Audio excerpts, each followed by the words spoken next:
Okay, I want to start today with a little mental exercise. It's going to sound deceptively simple, maybe even a little elementary, but stick with me. I'm intrigued. I want you to just close your eyes for a second, assuming you aren't driving, of course. Okay, eyes closed. And I want you to picture zero, just the concept of zero. What do you see? Zero. Okay. Well, my first instinct is the shape, the numeral, a circle. Right. But if I think about what it means, I think for most of us, it looks like an empty box. An empty box. Yeah. It's a void.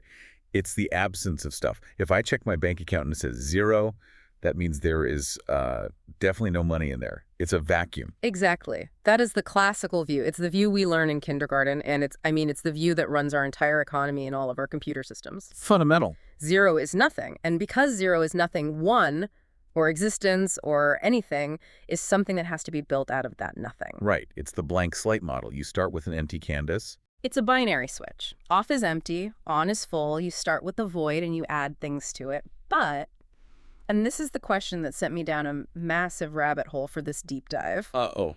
What if that fundamental intuition is completely backwards? Backwards. That's a heavy lift. I mean, zero is literally the definition of nothing. How can you go backwards from that? Bear with me. What if zero isn't empty? What if zero is actually full? Full of what? Everything, infinitely, unimaginably full. And what if one, the thing we call reality, or an object, or a fact, isn't something added to the void, but something carved out of that fullness? You know, you are launching us right into the deep end today. Usually we kind of warm up a bit. Oh, we are going way, way past the deep end. We are diving into a stack of sources today, articles, a pretty dense manifesto, and some research on wave mechanics that all propose a completely new way of thinking about logic itself. A new logic. They call it resonant logic. Resonant logic. It sounds acoustic, almost musical. It is musical. That's the entire hook. The sources we're looking at today argue that our standard logic, the cold, hard Boolean logic of true and false, 0 and 1, is actually just a low-resolution approximation of something much more alive. Okay. They're arguing that the universe doesn't run on code, it runs on music, that it's a symphony. This is fascinating to me because it feels like an attempt to bridge a gap that usually drives people crazy. What gap is that? You have the hard physics crowd, right? The people talking about transistors, light waves, quantum mechanics. Yeah. And they speak one very precise language. Right. Then you have the metaphysics, crowd consciousness, love, being, and they speak a totally different, much more fluid language. And usually those two groups are just yelling past each other. Exactly. But the mission of this deep dive, it seems, is to find the translation layer, to see the universe not as this machine made of separate little parts, but as a symphony of verbs. It's symphony of verbs. I love that phrase from the source. But look, I have to be the grounded skeptic here for a minute. Please do. I was reading through this manifesto that was included in the sources, and I'll be honest, there were moments where I had to put the paper down, rub my temples, and just ask myself, okay, is this brilliance, or did someone just, eat too many mushrooms? That is a very fair reaction. Yeah. Some of it is out there. It gets really trippy. Yeah. But we are going to keep this grounded because the amazing thing about this material is that it starts with this very abstract, heady philosophy, but it ends up explaining how a silicon chip works. Or how to tell if you're in a toxic relationship. Exactly. It's surprisingly practical. It really is. It's a toolbox. Mm-hmm. But to use the tools, we have to understand the manual. And the manual starts with that bedrock concept you mentioned right at the top, the zero problem. Right. The big shift from zero as void to zero as plenum. Plenum. Now, there is a word you don't hear every day. It feels very old school Latin, very philosophical. It does. So let's unpack it. If we're saying zero isn't a void, what exactly is a plenum? Okay, think about a radio, an old school FM radio with the dial. Got it. When you're between stations, what do you hear? Static. White noise. That shh sound. Right. Now, intuitively, we treat that static as nothing. It's the absence of a signal. It's just garbage noise. Sure, it's what you tune past to get to the music. But physically, that white noise is actually the presence of every frequency. It's a chaotic superposition of every possible sound, all playing at once with equal intensity. Whoa. Okay. It sounds like silence or nothing to our ears, not because it's empty, but because it's too full for us to process. That is the plenum. Okay, that's a really helpful image. So the silence isn't an empty box. It's a choir where everyone is singing a different note at the exact same time. Perfectly put. And this leads to the analogy in the source text that really made it click for me. The difference between a builder and a sculptor. Yes. Walk us through that. I love this part. Okay, so think about standard logic. The logic we use to build houses or write computer code. You act like a bricklayer. Makes sense. You start with an empty lot. That's your zero, the void. Then you bring in bricks. Those are your ones. You stack them up piece by piece. You are creating existence out of non-existence. Creation ex nihilo. Out of nothing. Right. I build the wall. Yeah. Before I built it, there was absolutely no wall. Okay. But resonant logic asks you to think like a sculptor. A sculptor doesn't start with empty space. No, they start with a block of something. Exactly. They start with a massive block of marble. That marble is the plenum. It's the zero. But it's not empty. It contains every possible statue inside it already. How so? It contains a horse, a goddess, a table, a cube.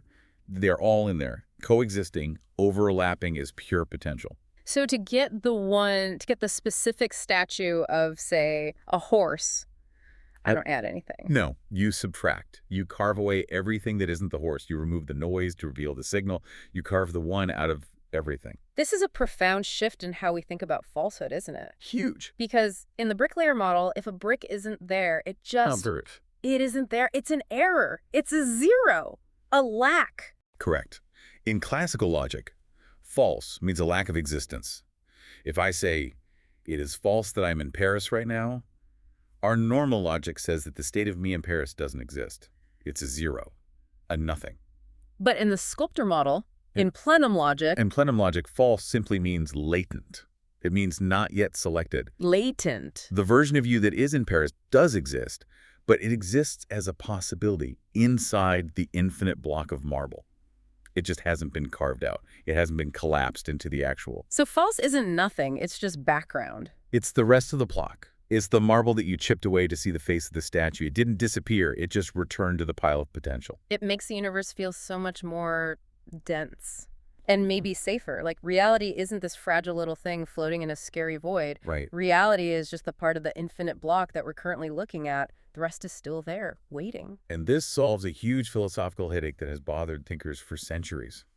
That whole problem of creation ex nihilo. How do you get something from nothing? Exactly. Standard logic can't really answer that. It just sort of says, well, the Big Bang happened, deal with it. Right. First there was nothing, then there was stuff. It's basically magic. But if zero is infinite potential, if zero is the plenum, you don't need to create anything from scratch. Everything is already there. You just need to focus. So one is just a focused act of attention within the zero. You got it. And that brings us to the core metaphor of this entire deep dive. If we move away from marble and bricks, the source material really wants us to think about water. The ocean and the wave. Yes. This is the master key for this whole theory. And it elegantly addresses the first logical problem that pops up with this sculpture analogy. Which is the size problem, right? Exactly. If zero is the block, which is everything, and one is the statue, which is something, then zero is obviously bigger than one. But in binary code, 0 and 1 are supposed to be equals. They're peers. They're opposites. So how does the ocean fix that? Okay, picture the ocean at rest. Completely flat, Yeah. glassy, perfect equilibrium. That's 0. That's the plenum. Correct. It's silence. But that silence contains the potential for every possible wave. Now, what is one? What is a fact or an object or a thought in this model? It's a wave, a peak, a disturbance. Exactly. It's a deviation from equilibrium. Now, here is the question that solves the size problem. Is the wave smaller than the ocean? I mean, physically, I guess it occupies less space, but that feels like the wrong way to look at it. It feels like a trick question. It is the wrong way to look at it. Because the wave is the ocean. You cannot separate them. Right. You can't take a bucket, scoop up the wave, and leave the ocean behind. The wave is just the ocean doing something. The one is just the zero in a state of excitation. So truth isn't superior to falsehood, and reality isn't superior to the void. The one is just an activity of the plenum, the zero. Precisely. And this isn't just poetry. This isn't just a nice metaphor. This connects directly to quantum mechanics. Okay, walk us through that bridge. Because I know listeners hear quantum and they either tune out or they think magic. Let's get the hard science connection. It's the perfect correspondence between superposition and collapse. In quantum physics, before you measure a particle, like an electron, it exists in a state of superposition. Meaning it's in multiple places at once. Then multiple states. It's a probability wave, doesn't have a definite position. It's a cloud of potential. That's the ocean. That's the zero. All possibilities at once. Right. It holds all the potential states. Then you make a measurement. You interact with it. You look at it. And the wave function collapses into a single definite state. The particle is suddenly here, not there. That's the collapse. That's the one. The wave becomes a particle. The potential becomes actual. So logic in this framework isn't just moving symbols around on a page. Logic becomes the study of collapse. It's the study of how the ocean decides to become a specific wave. And that reframes everything. Because if reality is a wave and logic is the study of how those waves behave, we run into a really big problem with our standard way of saying no. Ah, yes. Negation. This was the part of the sources that really made me scratch my head at first. It's a bit of a mind bender. It is, because we are so used to no, meaning delete or erase. Right. In normal logic, not 1 is 0. If I have a file on my computer and I hit delete, it's gone. But if I have wave in a pond and I want to get rid of it, I can't just press a delete button. No. You can't just yell at water to stop moving. You can't. To negate a wave, you have to use a physical principle, phase cancellation. Okay, explain that for us. Imagine I'm 5 years old standing at the edge of a pond. Okay, so you drop a pebble in, a ripple goes out. It has a peak where the water goes up and a trough where the water goes down. Simple enough. To flatten that water out, to silence the wave, you can't just wish it away. You have to drop a second pebble at the exact right place at the exact right moment. So I have to make more waves to stop the first wave. That seems counterintuitive. Exactly. You need to create a second wave that is the perfect inverse of the first one. When wave A's peak goes up, wave B's trough must go down by the same amount. The anti-wave. Yes.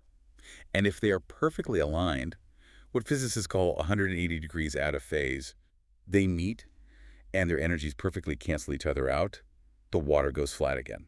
So false or not isn't just an absence. It's an active counterforce. It takes energy to say no. It's an anti-wave. And the source material uses the example of an apple to really visualize this. I loved this visual, but I struggled with it too. So let's paint the picture. I'm holding an apple. In this model, the apple isn't a solid object. No, it's a specific, complex, standing wave. It's a frequency vibrating in the plenum. It's a song, and the name of the song is Apple. Okay, my apple is a song. Now, what is not apple? Right. Because in school, if you asked me what is not an apple, I'd list everything else in the universe. A pear, a desk, planet Mars, my shoes. An infinite list, which is clumsy and logically inefficient. It's bad logic. In wave logic, not apple is very, very precise. What is it then? It is the specific inverse waveform required to flatten the apple wave back into silence. That is wild. So it's not a list of other things. It's one specific anti-song. One specific anti-apple song. So the rest of the universe, everything that isn't the apple, is effectively the background noise, or maybe the orchestra playing the anti-melody that keeps the apple defined. Yes. And here is where it gets really interesting for anyone trying to understand the nature of truth itself. If not apple, the flat ocean, is the natural state, then the apple is an anomaly. The wave wants to collapse back to the ocean. So the apple is under constant pressure from the rest of existence. Constant pressure. The universe wants to flatten it out. This leads to a key insight in the text. Truth is maintenance. Truth is maintenance. That sounds like a chore. It is work. Think about thermodynamics and entropy. A system always wants to move to a state of lower energy, of more disorder. Right. Maintaining a truth, maintaining a one, a specific wave, requires energy. A wave doesn't stay a peak forever. Gravity and friction want to pull it flat. Entropy wants to return it to the plenum. So, to exist, to be true, requires a constant input of energy to fight against the silence. That makes so much sense viscerally. We think of truth as this rock-solid thing that just sits there, but actually truth is like a sandcastle. Good analogy. You have to keep patting it, adding water, fixing the walls, or the tide just takes it back. It doesn't last on its own. Exactly. Falsehood, or returning to the plenum, is entropy. It's the path of least resistance. It's easy to do nothing. It's easy to let a building crumble back into the earth. It takes work, energy, and attention to keep it standing. So this reframes what logic actually is. It's not just about facts being correct or incorrect in a static way. It's about harmony. Harmony is exactly the right word. If the universe is a symphony of waves, then a statement is true if it is coherent. If it reinforces the song, it adds constructively. And it's false If it is dissonant, if it creates destructive interference that breaks the flow of the music, the The goal of this system isn't just to stack up facts like bricks. The goal is to sustain the song. Oh, wait, I have to play the skeptic again? I have to. Go for it. If the goal is harmony, what about the bad stuff? What about chaos, evil, suffering? Things that definitely do not feel harmonious. Because if you tell me cancer is just a different kind of harmony, I'm going to walk out. And you should. That's a crucial objection. The sources address this with the concept of syncopation. Like in jazz music, the That's it. offbeat. Exactly. Think about a drum beat. If it's just a perfect monotonous metronome, tick, tick, tick, forever, it's boring. It's static. There's no life in it.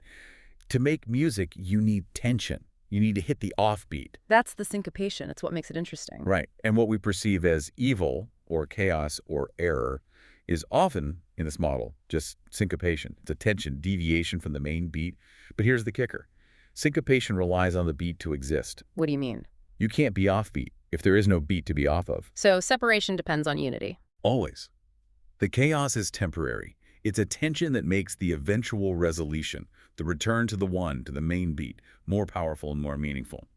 But it has no independent reality. It's just a delay in the music. It's a note that's held a little too long. That is weirdly comforting, but also a little terrifying, because it implies that we are inside this massive, self-correcting musical composition that we can't really control. Which brings us to the constitutional physics, the manifesto. Yes.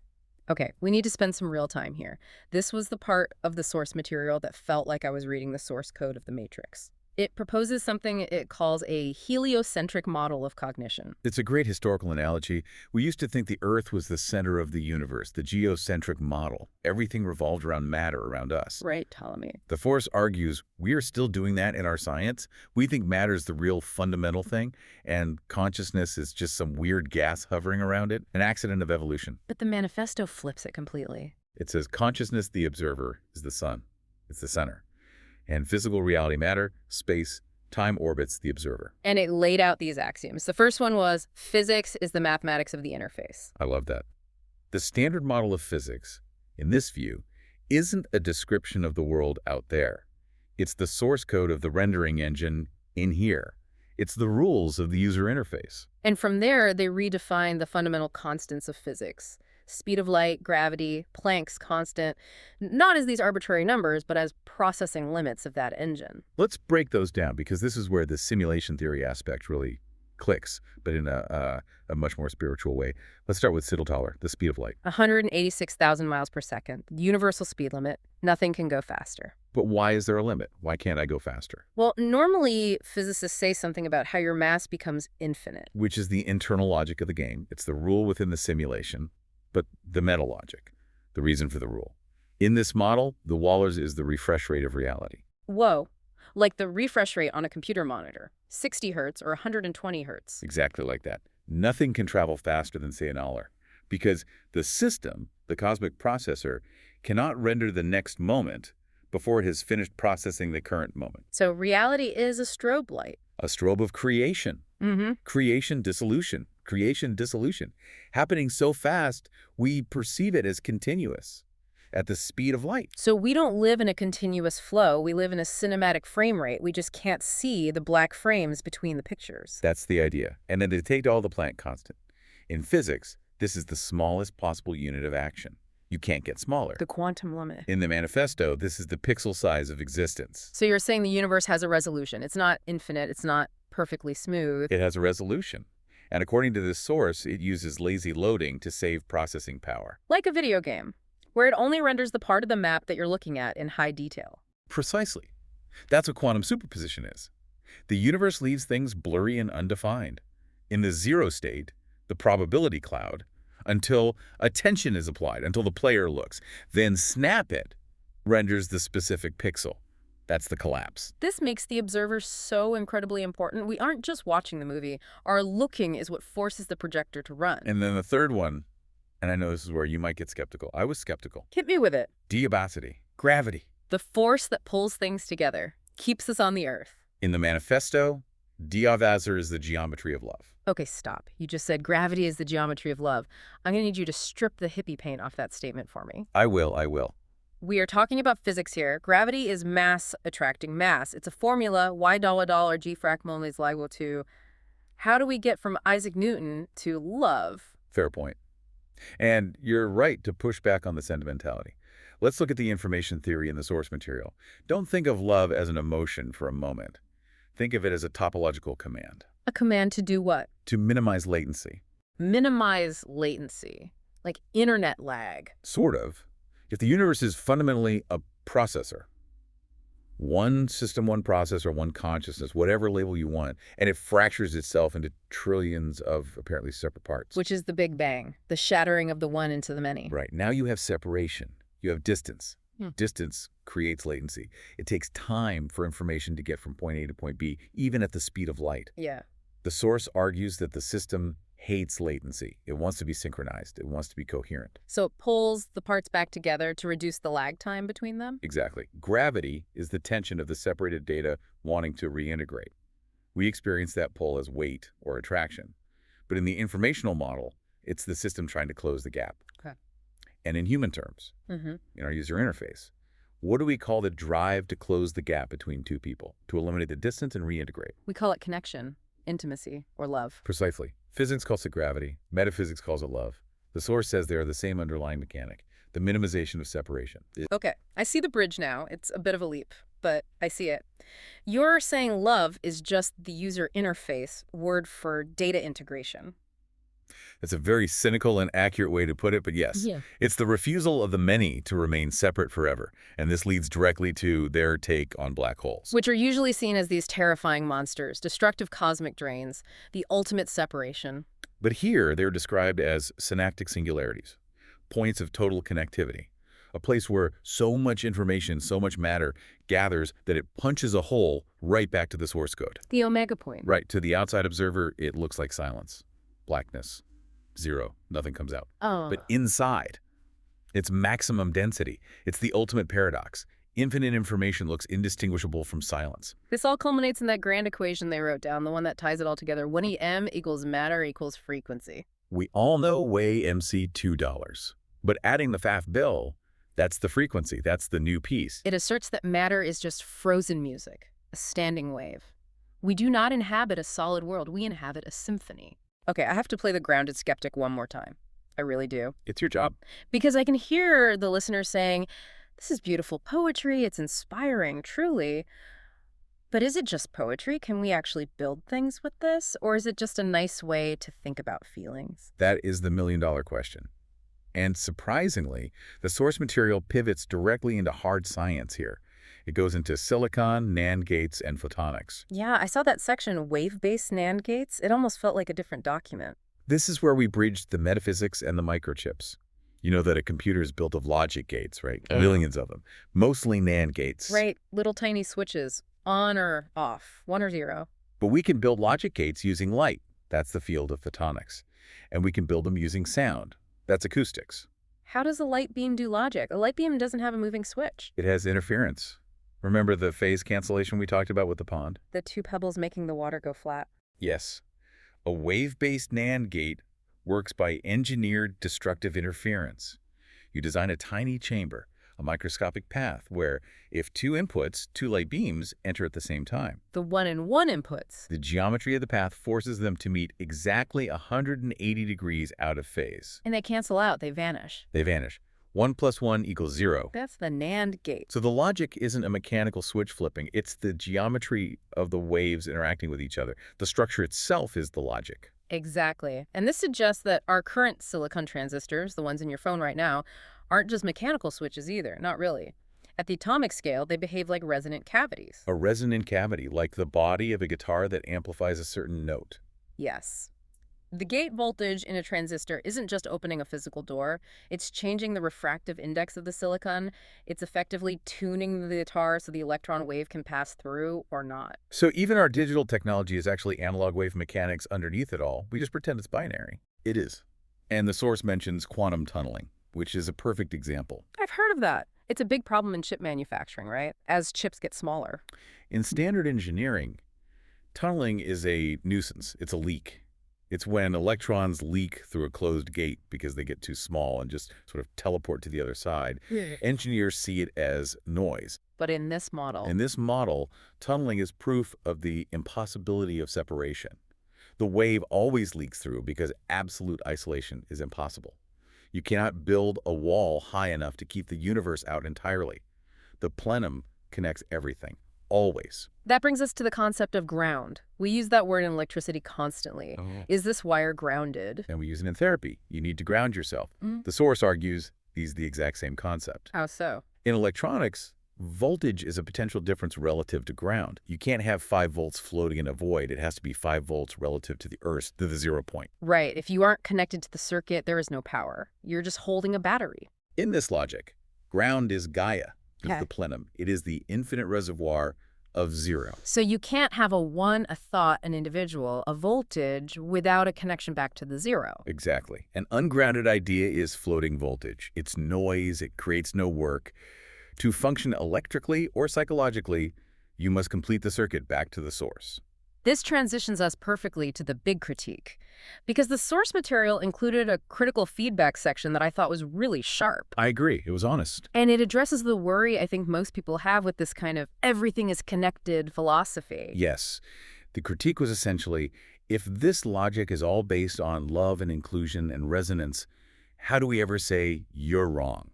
Right. If love connects everything, how do we correct errors? How do we deal with misinformation or delusion? Does resonant logic just accept every crazy idea because, hey, it's all just waves, man? The New Age trap. It can easily fall into solipsism. If it feels good to me, it must be true. Exactly. If I believe I can fly and I really resonate with that idea, does that make it true? This is where the model gets some teeth. It introduces the concept of an immune system. The system's diagnostic function is based on entropy and damping. Damping, like dampening a sound in a room. Yes. In a physical wave system, if you introduce a frequency that doesn't fit the geometry of the room, what happens? It sounds muddy, it creates weird echoes and dies out quickly. It doesn't sustain. And eventually, it gets absorbed into the walls, it loses energy, it dies out. So the room itself rejects the sound that isn't in harmony with its shape. Precisely. Yeah. Error correction in this model is energy starvation. A lie, a dissonant idea, requires constant energy input to maintain. You have to keep propping it up. You have to shout louder. You have to build walls to protect it from contradictory evidence. But as the truth. The truth is the path of least resistance. It resonates with the structure of reality. It is amplified by the system. It sustains itself. I love the analogy of a laser here from the text. It's perfect, isn't it? A laser tube is a resonant cavity. It allows infinite frequencies of light to exist inside it for a moment. That's the plenum. But the mirrors are set up with a very specific geometry. Right. They're very specific distance apart. And only one specific frequency, one wavelength of light, can bounce back and forth perfectly and amplify itself into a coherent beam. And what happens to all the other frequencies? The mirrors don't judge them. They don't hate them. They simply fail to amplify them. They hit the mirror at the wrong angle and just fizzle out. So reality is the laser cavity. Reality is the resonant cavity. If your theory doesn't align with the geometry of reality, it just doesn't amplify. It dies out naturally.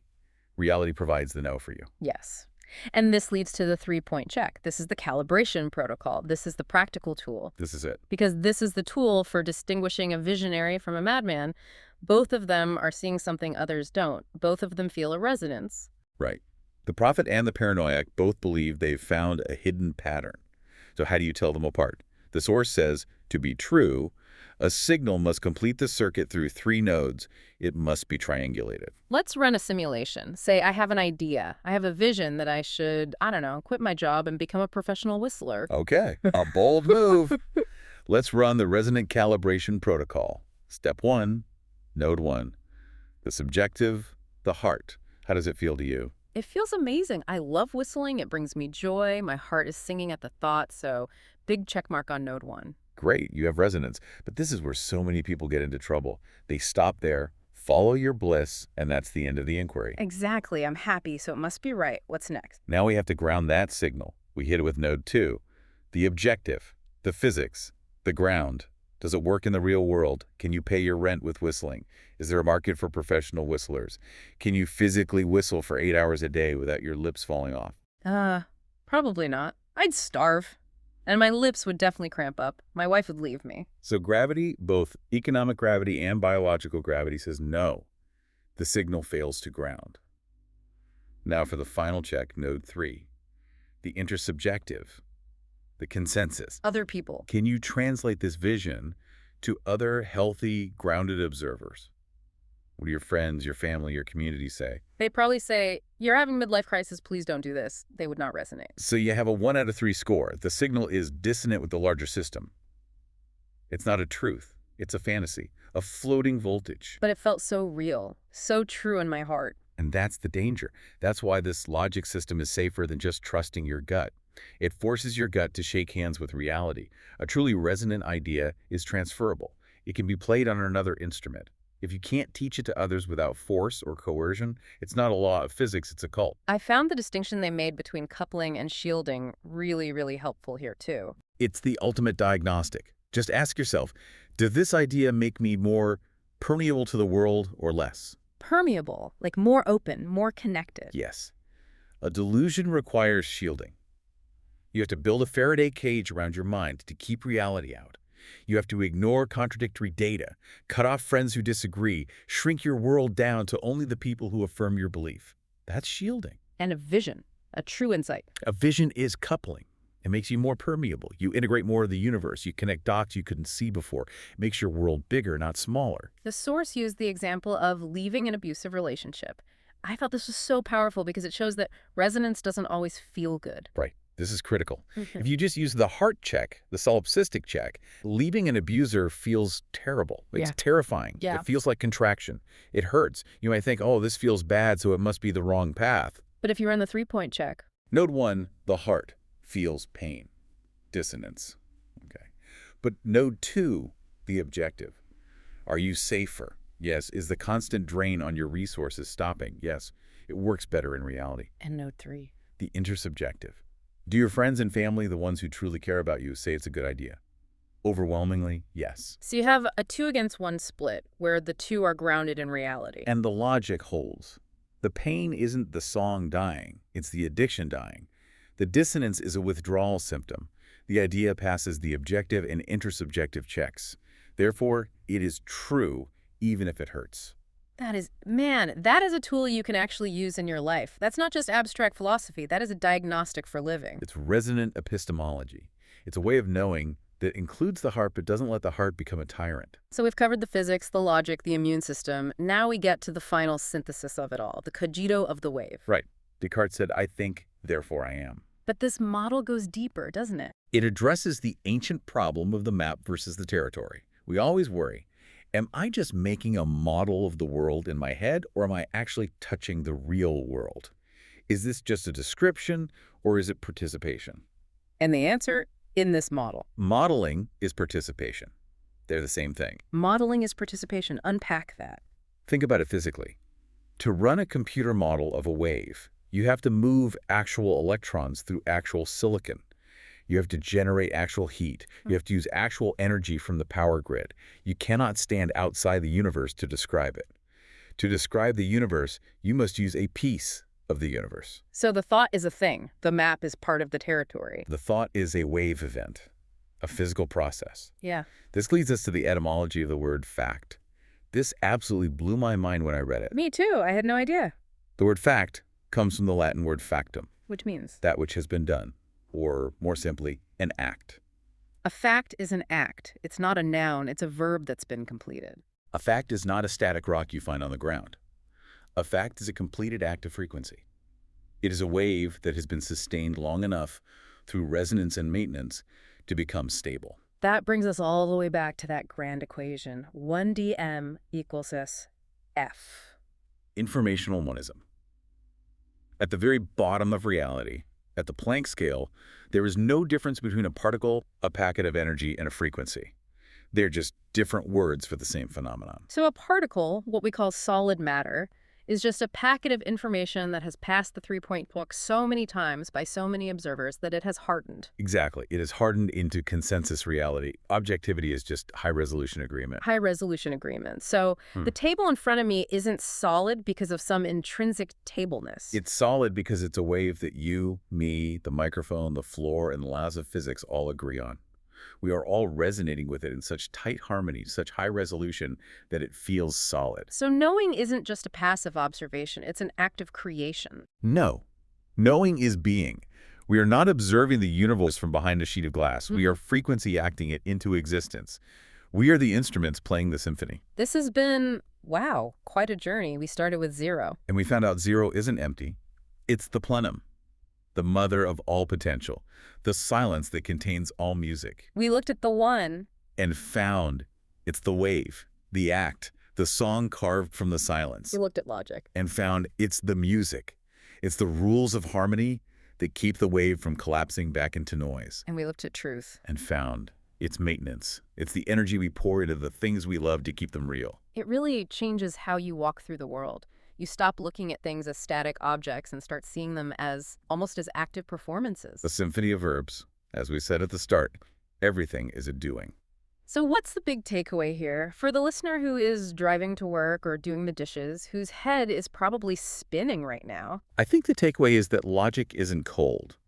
We've been taught to think that being logical means being robotic, emotionless, detached, a machine. Right, Mr. Spock.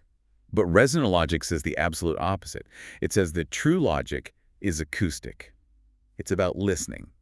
It's about tuning. Tuning, like an instrument. We are all musicians in this holographic symphony.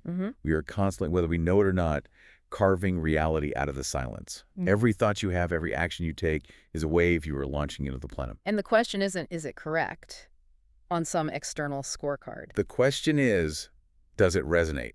Does it couple with the world? Does it make you more permeable? Does it complete the circuit through your heart, the ground, and your community? And if it hurts, if it feels dissonant, then check the circuit. It might be the pain of error, or it might be the pain of detox from a bigger error. But trust the overall resonance. The universe is a self-correcting song. If you listen close enough, you'll find the beat. I love that. Find the beat. Thank you for joining us on this expedition. This was definitely a deep dive. It was a pleasure. A real mind expander. And to you listening, thank you for lending us your attention, your energy. You helped sustain this specific wave for the last hour. You participated in this fact. Go find your resonance. And here's one final thought to leave you with from the sources. We talked about the open seam, the edge where the known touches the unknown. That's where the new songs come from. So don't be afraid of the dissonance at the edge. That's just the orchestra tuning up for the next movement. We'll see you in the next deep dive. Take care.